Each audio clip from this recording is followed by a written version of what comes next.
Hi, so let's start with all the changes quickly. This is the backend repository. Quickly clone the backend repository, and now I'll show how to start with.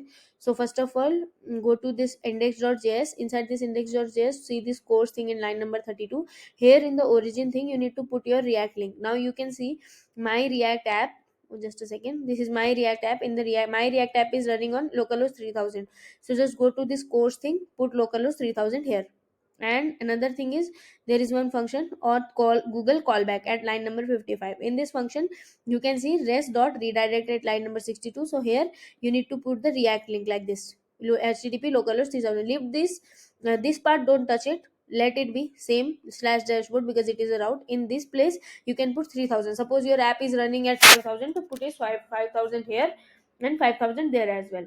So I'll put it as 3000 only. Now this all backend thing is sorted.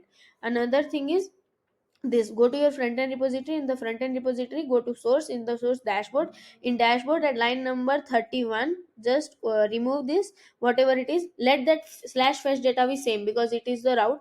Remove it, and suppose your backend, you can see my backend is running at local 8000. So I will do now, http this slash slash localhost 8000. I need to put the backend link, right? So put this like this and leave this fetch data here. Suppose your backend link is running at 8080, so put it 8080, whatever it is, replace it here, and that is it. In front end you need to do just one change. In backend two changes. One is in this course and another is in this redirect. So this all both repositories are set. Now this thing is creds.json. How to get this creds.json?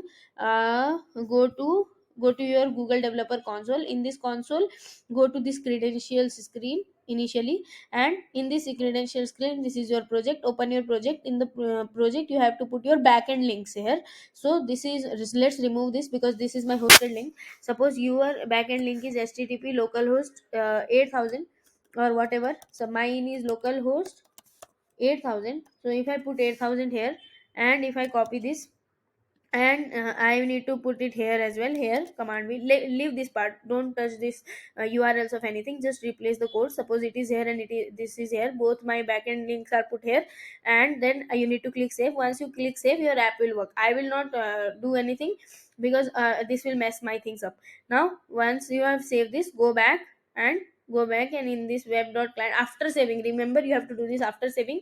Once you have saved your both urls, now download this, and if you click on download JSON, one JSON file will be downloaded. This JSON file will look like this. Copy all this, whatever it is, copy all this, and in the backend root, create one file whose name is creds.json. Remember the spelling should be correct, creds dot json, because this is, I am calling this here. So keep the same spelling here. Remove whatever, like copy whatever it is. So I already have this data I showed you. Download it from there, copy it and paste it here in creds.json. Run your app. For running your app, you have to give the command npm space start, like this. Yeah, and this command, same command, you have to give in front end and back end as well. So it is done.